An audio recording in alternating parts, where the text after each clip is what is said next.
हरे कृष्णा। सभी वैष्णव भक्तों के चरणों में दंडवत प्रणाम। तो चतुर्मास समाप्त होने को आया है और चतुर्मास की जो अंतिम एकादशी है उस एकादशी का नाम रमा एकादशी है। इस व्रत कथा के बिना अधूरा है रमा एकादशी व्रत कथा। जाने पौराणिक कथा।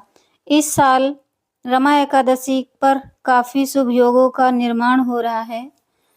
चलिए चलते हैं कथा की ओर। कार्तिक मास के कृष्ण पक्ष की एकादशी तिथि का नाम रमा एकादशी है और रमा एकादशी का व्रत रखा जाता है। हिंदू धर्म में इस एकादशी का विशेष महत्व है क्योंकि ये दिवाली से पहले होने के साथ साथ चतुर्मास की आखिरी एकादशी होती है। रमा एकादशी पर भगवान विष्णु के साथ माँ लक्ष्मी की विधिवत पूजा करने के साथ साथ व्रत रखने का विधान है। इस दिन माँ लक्ष्मी की पूजा करने से भी शुभ फलों की प्राप्ति होती है। इस व्रत को करने से माँ लक्ष्मी विष्णु जी की असीम कृपा मिलने के साथ साथ वैकुंठ की प्राप्ति होती है।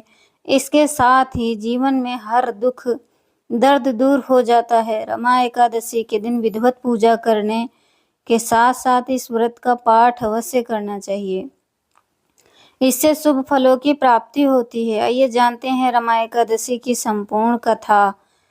धर्मराज युधिष्ठिर कहने लगे कि हे भगवान, कार्तिक कृष्ण पक्ष की एकादशी का नाम क्या है, इसकी विधि क्या है, इसके करने से क्या फल मिलता है, सो आप विस्तार पूर्वक बताइए।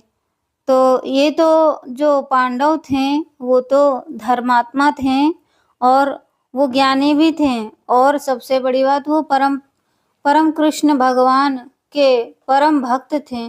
तो उनको तो सारा पता था, लेकिन उन्होंने हम पे कितनी बड़ी कृपा करी कि हम जैसे बद्ध जीवों के लिए वो भगवान से हम लोगों के लिए प्रश्न करते रहते हैं कि जो कार्तिक कृष्ण पक्ष की एकादशी जो आती है उस एकादशी का नाम क्या है और उसको करने से क्या फल मिलता है और इसकी विधि क्या है।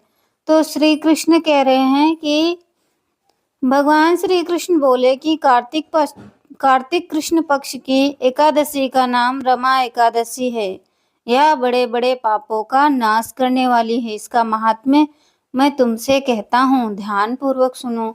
इसलिए जब कथा होती है तो हम दुनियादारी चीजें छोड़ के सिर्फ और सिर्फ कथा में ही अपना मन लगाना चाहिए। मन बार बार भाग के जाएगा, उसको बार बार पकड़ के लाओ, बार बार भगवान की कथा का श्रवण कराओ